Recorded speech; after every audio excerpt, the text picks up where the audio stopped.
Maths में कुछ चीजें मैजिक जैसी लगती हैं, जैसे कोई बड़ा पॉलिनोमियल छोटे छोटे टर्म्स में टूट जाए, उसी को हम बच्चों कहते हैं फैक्टराइजेशन या गुणनखंड।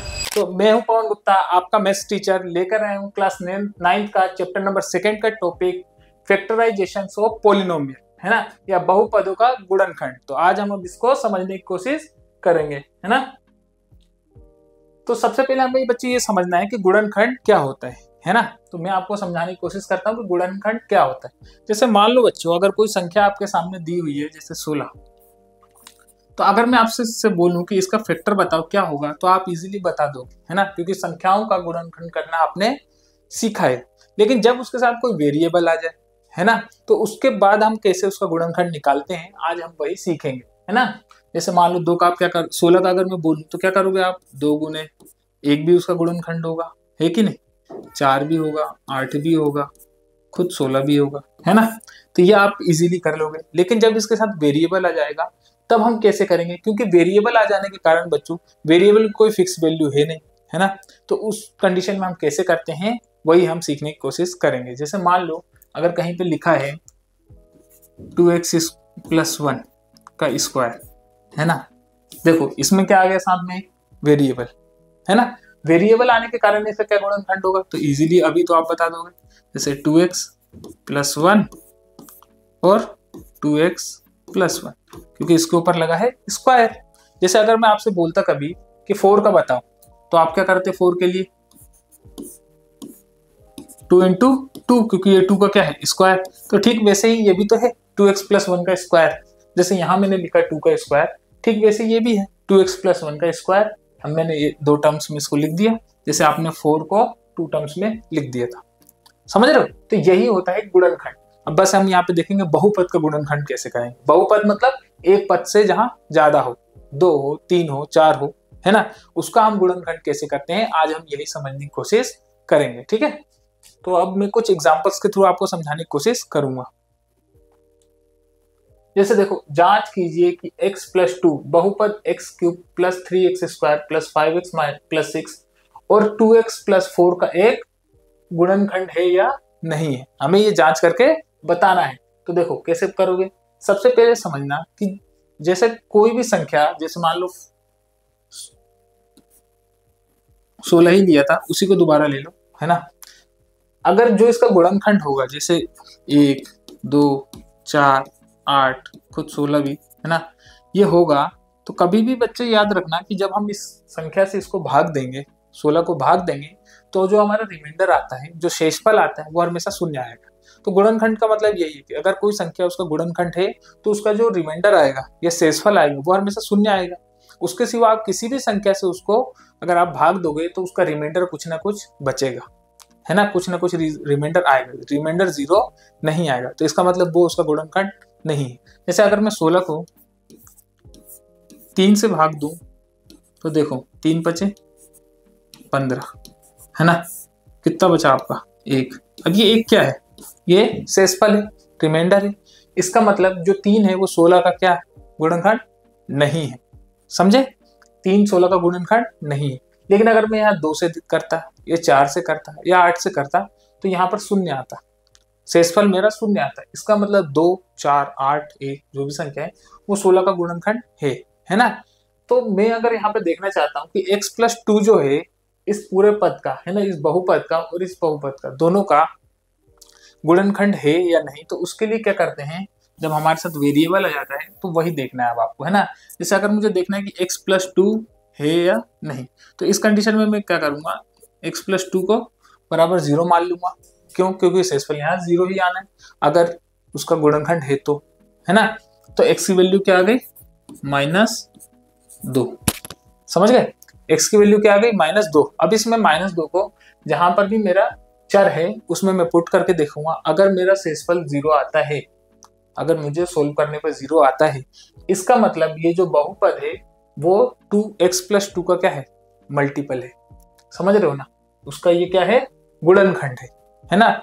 तो अब मैं करके देखता हूं, है ना, -2 पुट करूंगा तो x³ है, तो इसको मैं -2 का क्यूब करूंगा, प्लस का 3 × -2 का स्क्वायर करूंगा, प्लस का 5 × -2 +6, यही था मेरा, है ना। तो कैसे करूंगा, देखो -2 को जब मैं 3 बार अगर गुना करूंगा तो मेरे क्या आएगा, -8 आएगा। अभी मैंने आपको बताया था कि क्यूब मतलब क्या होता है, उसी संख्या का 3 बार खुद से ही गुना करना, है ना। तो -2 इंटू -2 इंटू -2 करूंगा तो उसका रिजल्ट आएगा -8। ठीक वैसे ही 3 गुने -2 गुने -2 करूंगा तो क्या आएगा, 4। क्यों आएगा 4, पॉजिटिव क्यों है? अगर ये आपके दिमाग में आ रहा है तो मैंने अभी बताया था आपको कि क्या होता है कि जब हम दो ऋणात्मक वैल्यू को आपस में गुना करते हैं तो हमारा रिजल्ट हमेशा पॉजिटिव आता है ना, धनात्मक रिजल्ट आता है। इसलिए हमने लिखा है 4 और +5 दूनी 10, है ना। देखो यहाँ पे ये प्लस माइनस और ये 10 और प्लस का 6, ठीक है। अब 8 दिया, सॉरी -8, 3 चौक 12 -10 प्लस 6, यही है ना। तो मैं क्या करूंगा, पहले पॉजिटिव और पॉजिटिव नंबर को जोड़ लेता हूँ और नेगेटिव को जोड़ लेता हूँ। तो 12 और 6 कितना हो जाएगा, 18, है ना। ये प्लस का हो गया, माइनस का 10 और माइनस का 8 आपका क्या हो जाएगा, -18। अब दोनों कैंसिल, क्यों? क्योंकि दोनों एक नेगेटिव है और एक पॉजिटिव है, तो रिजल्ट हमारा कितना है, 0। जब हमारा रिजल्ट 0 आया है इसका मतलब कि x+2 था, तो इस बहुपद का क्या है, मल्टीपल है, गुणनखंड है। समझ रहे हो, इस कंडीशन में क्या होगा हमारा रिजल्ट 0, तो ये इसका मल्टीपल है। समझ गए, ये हमारा ये रिजल्ट आता है, समझ गए। अब हम ये समझ गए कि x+2 जो है इस बहुपद का गुणनखंड है। ठीक वैसे ही मुझे इसका भी देखना है। तो देखो इसको तो तुम 2 तरीके से देख सकते हो, है ना, क्योंकि अगर यहाँ आप कॉमन लोगे तो कितना बचेगा, 2। यहाँ से कॉमन लोगे 2 तो बचेगा क्या, x+2। तो देखो 2 टर्म में लिख दिया मैंने इसको, एक ये और एक ये, तो x+2 यहाँ पर भी तो वही है। मतलब इस इक्वेशन के लिए, इस बहुपद के लिए x+2 क्या है, इसका मल्टीपल है। इजीली हम समझ गए, है ना। आप ऐसे भी इसमें भी वैल्यू पुट करके भी आप देख सकते हैं। जैसे देखो 2 गुने x की वैल्यू क्या आएगी, -2 प्लस का 4, तो 2 दूनी 4, माइनस का 4 प्लस का 4, तो यहाँ भी आपका क्या रिजल्ट आया, 0, है ना। इसका मतलब x+2 इसका भी है और इसका भी, दोनों बहुपद का गुणक है ये क्या, x+2, ठीक है। कुछ और देख लो ऐसे ही, जैसे देखो आपको ऐसा भी आ सकता है, कोई इक्वेशन दिया होगा, है ना, उसमें यहाँ पर देखो आपको 2 वेरिएबल दे दिए, एक x भी और एक k भी। अब हमें यहाँ k का मान निकालना है ना। साथ में हमसे ये बोला है कि ये जो यहाँ पे ध्यान देना, ये माइनस है, मतलब कि x-1 है, ठीक है। कि जो x-1 है वो इस इक्वेशन का गुणनखंड है। पहले ही आपको उसने बता दिया कि x-1 इसका गुणनखंड है, मतलब आपको मालूम चल गया कि रिजल्ट हमारा 0 ही आना है अगर गुणनखंड है तो, है ना। अगर मैं x की वैल्यू 1 पुट करूं तो क्या आएगा, हमारा रिजल्ट 0 आएगा। लेकिन यहाँ हमसे ये नहीं बोला, यहाँ हमसे बोला गया है कि k की वैल्यू निकालो, है ना। इसी पॉलिनोमियल का, इस बहुपद का k का मान निकालना हमें है ना। तो देखो कैसे करेंगे हम। अब यहाँ पर ध्यान देना आप लोग कि x-1 बराबर में 0 लेंगे, क्यों, क्योंकि वो उसका गुणनखंड है, ये फिक्स है। क्या हो गया, a, x का मान कितना है हमारा, a। अब मैं इस पूरे इक्वेशन में x का मान 1 पुट करूंगा, है ना, और ये पूरा इक्वेशन 0 के बराबर होगा। क्यों, क्योंकि ये उसका गुणनखंड है तो रिजल्ट तो 0 ही आना है, पहले ही उन्होंने हमें बता दिया है गुणनखंड बोल के। तो अब मैं लिखूं क्या था, 4x³ प्लस 3x² माइनस का 4x प्लस का k बराबर 0। क्यों लिखा, क्योंकि ये उसका गुणनखंड है। तो अब मैं यहाँ पुट करूंगा, है ना। तो 4 गुने 1 का, है ना, 1 मैंने x की वैल्यू लिया, क्यूब प्लस 3 गुने 1 का स्क्वायर माइनस 4 गुने 1 प्लस k बराबर 0। तो 1 का तुम क्यूब कर लो, स्क्वायर कर लो, वो 1 ही होना है ना। तो ये 4 एकम तो 4 ही हो जाएगा, यहाँ पर भी वही हो जाना है, 3 एकम 3 ही हो जाना है ना। माइनस का 4 एकम 4 प्लस k बराबर 0, ठीक है ना। अब यहाँ पर एक चीज ध्यान दो कि एक 4 प्लस में और एक माइनस में, तो मैं इसको कैंसिल कर दूंगा, है ना। हमारा क्या बचा, 3 प्लस के बराबर 0, के यहीं पे रह जाएगा और 3 मेरा राइट हैंड साइड है ना, लेफ्ट हैंड साइड से राइट हैंड साइड जाएगा, तो क्या हो जाएगा -3। मतलब के की वैल्यू क्या है बच्चों, -3 है ना। मतलब इस इक्वेशन में अगर मैं के की वैल्यू -3 लूं, है ना, इस बहुपद में के की वैल्यू -3 लूं और x-1 से भाग करूं तो मेरा ये उसका गुणनखंड निकलेगा। समझ गए। इसके सिवा मैं कोई दूसरी वैल्यू लूंगा तो वो उसका गुणनखंड नहीं हो पाएगा, है ना।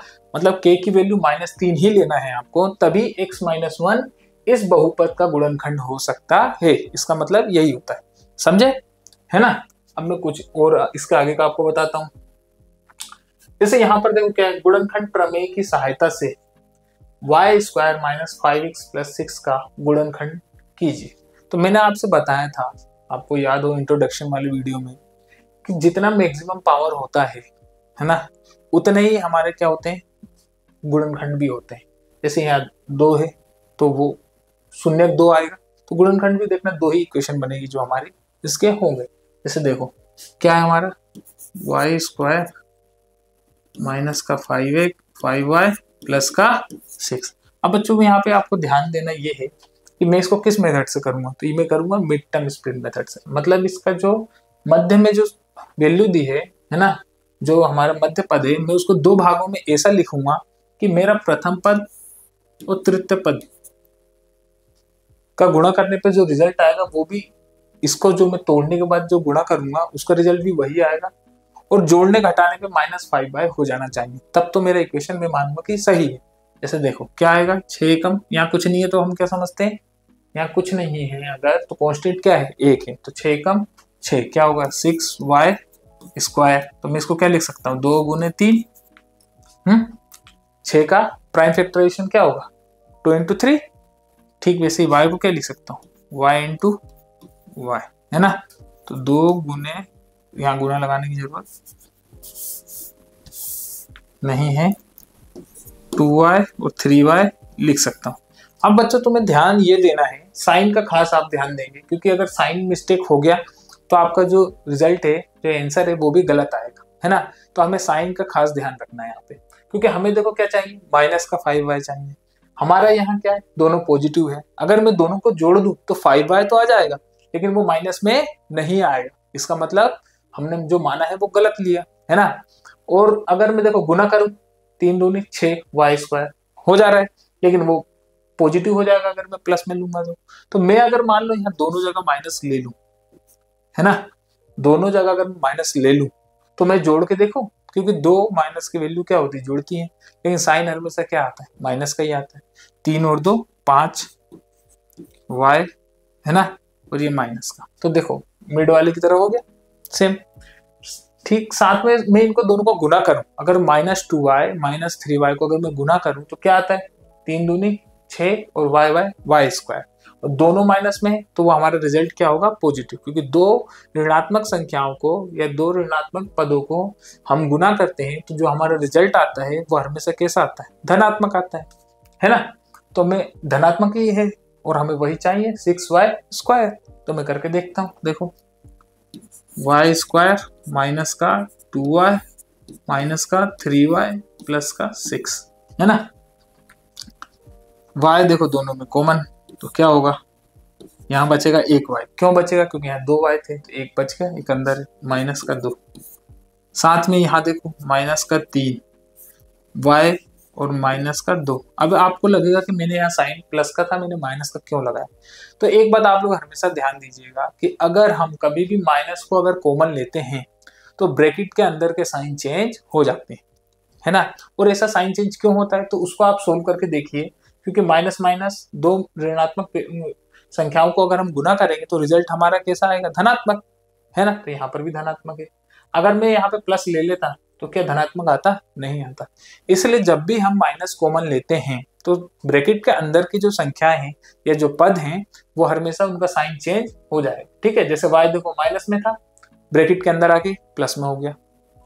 6 हमारा कैसा था, प्लस में, उसके साथ में गुणज में 2 × 3 था तो 3 बाहर गया, तो ये हमारा माइनस में आ गया, समझ गए। अब दोनों जगह क्या हो गया, इसमें और इसमें देखो y -2 और y -3। इसका मतलब ये हमारे दो गुणक है किसके, इस बहुपद के लिए। y² - 5y + 6 का जो दो गुणज है हमारे ये, समझ गए। हम इसको इसी मेथड से कर सकते हैं, समझ गए कि y -2 y -3, समझ गए। ये दोनों हमारे इसका गुणज है ना, खास ध्यान रखिएगा इसका। अब हम देखेंगे बच्चों, जो अभी तक हमने देखा जहां मैक्सिमम पावर कितनी थी, 2 थी। अब हम देखेंगे जहां मैक्सिमम पावर कितनी हो, 3 हो, है ना।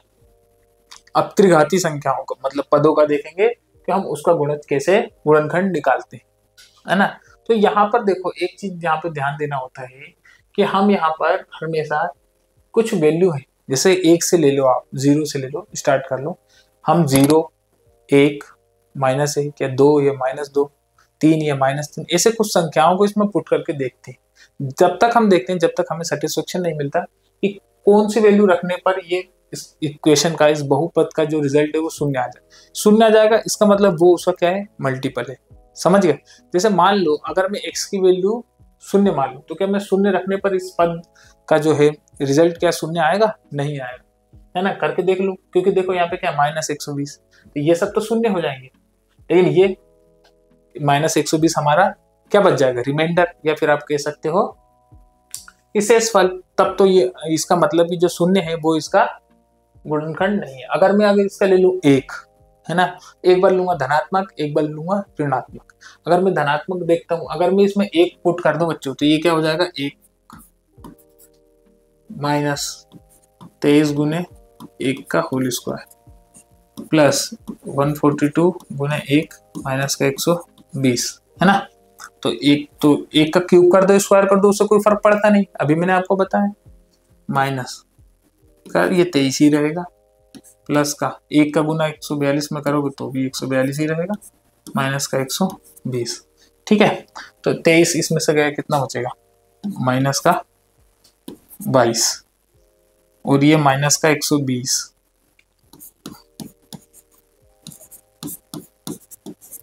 तो अगर मैं 120 में माइनस माइनस दोनों को जोड़ दूं तो क्या आएगा, माइनस का 142 प्लस का 142। इससे ये समझ में आता है हमें कि ये क्या हो गया, शून्य हो गया। इसका मतलब कि x की वैल्यू अगर मैं 1 लूंगा तो जो मेरा रिजल्ट है वो क्या आएगा, शून्य। मतलब x की वैल्यू अगर 1 लेने पे ये इसका गुणन निकलेगा। मतलब x बराबर 1 लिया था मैंने तो क्या आया था, इसका गुणज आया था, है ना। अगर मैं 1 इधर ले आऊं तो x - 1, है ना, x - 1 बराबर 0। मतलब कि x - 1 जो है वो इस पोलिनोमियल का या इस बहुपद का क्या है, गुणनखंड है ना। तो मुझे एक गुणनखंड तो मिल गया कि x - 1 इस बहुपद का गुणनखंड है। ठीक वैसे मुझे 2 और निकालने हैं, है ना, क्योंकि मैक्सिमम पावर कितनी है, 3, तो इसके गुणनखंड भी कितने आएंगे, 3, है ना, समझ गए। तो 2 और निकालने, तो सबसे पहले तो हम इसी को अभी चेक कर लें, ठीक है। क्या था, x क्यूब, क्या था, x क्यूब माइनस का 23 x स्क्वायर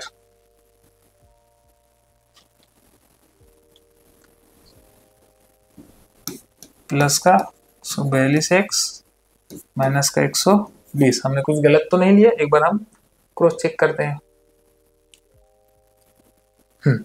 अब देखो एक हमें मिल गया गुणनखंड क्या, x - 1, वो चाहे देखो। अब मैं क्या करूंगा, देखो मैं इसको क्या लिख सकता हूँ, x क्यूब, इसको क्या लिख सकता हूँ, माइनस का x माइनस का 22x स्क्वायर। उससे कोई फर्क नहीं पड़ना है, क्यों, क्योंकि माइनस का x माइनस का 22x स्क्वायर को अगर मैं दोनों को जोड़ूंगा तो दो ऋणात्मक संख्याओं को जोड़ने पर हमारे संख्या तो जुड़ जाती है, लेकिन जो साइन होता है वो माइनस का आता है ना। तो देखो यहाँ माइनस का है और 23x स्क्वायर हो ही जाएगा, ठीक है। अब मैं इस 142 को क्या लिख सकता हूँ, लिख सकता हूँ 120, है ना, x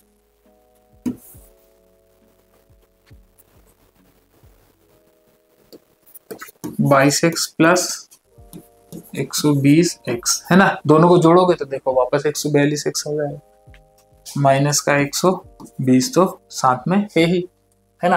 अब देखो ये दोनों में से, ये दोनों में से, ये दोनों में से आप क्या लोगे बच्चों, कॉमन लोगे, है ना। कॉमन क्या है वो देख लो, जैसे इसमें भी x यहाँ स्क्वायर है ना, एक्स क्यूब, तो एक्स स्क्वायर कॉमन है, बचा क्या इधर से x माइनस 1, ठीक है। इधर देख लो माइनस का अगर 22 कॉमन लोगे 22x, तो इधर क्या बचेगा x माइनस 1। अभी मैंने आपको पिछले क्वेश्चंस में बताया था कि अगर हम माइनस को कॉमन लेते हैं तो ब्रैकेट के अंदर के साइन भी चेंज हो जाते हैं। यहाँ प्लस था तो देखो यहाँ माइनस हो गया, ठीक है। यहाँ पर भी क्या लोगे आप कॉमन, क्या लोगे 120, तो क्या बचेगा x माइनस 1, है ना। अब देखो कितने पद हो गए, एक पद ये हुआ, एक ये और एक ये, है ना, 3 पद। तीनों पद में देखो आपको क्या कॉमन दिख रहा है, आपको दिख रहा है x माइनस 1, तो आप इसको कॉमन ले लो x माइनस 1, है ना। इधर क्या बचा एक्स स्क्वायर माइनस का 22x प्लस का 120, ठीक है। अब देखो आपका ये तो निकल गया कि x माइनस 1 जो हमने अभी पहले भी निकाला था कि x माइनस 1 इस बहुपद का हमारा क्या है बच्चों, गुणनखंड है। ठीक वैसे ही अब इसको देख लो कि ये हमारा गुणनखंड इसका कैसे होगा। इसका मैंने आपको बताया था कि इसका जो मध्य वाला टर्म है ना, इसको भी हम मिड टर्म स्प्लिट मेथड लगाते हैं और इसको भी सोल्व करते हैं। तो मैं आपको करके दिखाता हूँ नेक्स्ट पेज पे, है ना।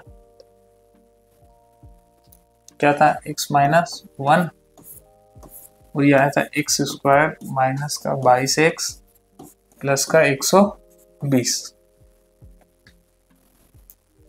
ठीक है। ये तो आपको दिख गया कि x माइनस 1 है ना। अब मैं इसको सोल्व करता हूँ, ये तो मैंने आपको तरीका सिखाया भी, एक और बार बता देता हूँ। प्लस का 120, है ना। मैं क्या करूंगा, पहले प्रथम पद और अंतिम पद मतलब तृतीय पद, ये दोनों का क्या करूंगा, मल्टीप्लीकेशन कर दूं तो क्या होगा 120 एक्स स्क्वायर। अब मैं 120 का क्या करूंगा, प्राइम फैक्टराइजेशन, है ना। अब आज गुणज निकालूंगा 120 का, क्या होगा 2 गुने 2 गुने 2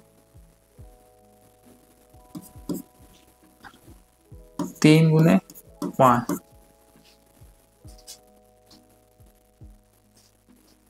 ठीक है। और इसका क्या हो जाएगा x गुने x। आपको अगर ऐसे डायरेक्ट निकालने ना आए तो आप ये कर सकते हो, 120 2 से करोगे तो क्या होगा 60, 2 से करोगे तो क्या आएगा 30, 2 से करोगे तो क्या होगा 15 और फिर 3 से करोगे तो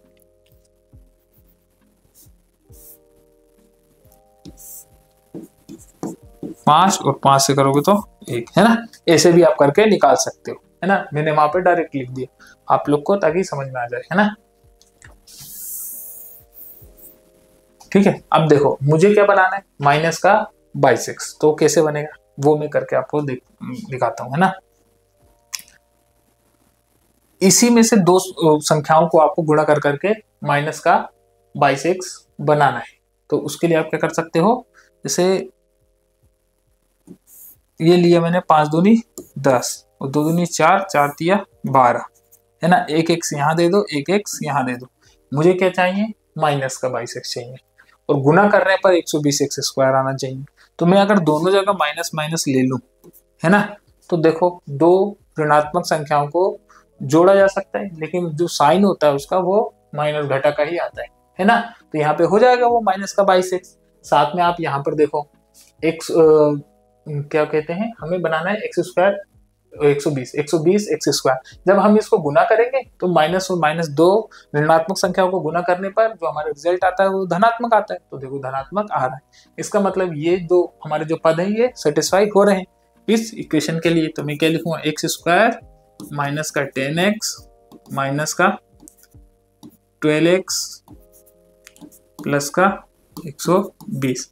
अब ये दोनों और ये दोनों में हम क्या करेंगे, कॉमन लेंगे। तो क्या आ रहा है कॉमन, x, और यहाँ पे क्या आ रहा है x माइनस 10, यहाँ माइनस मैंने 12 कॉमन लिया तो क्या बचा इधर x माइनस 10।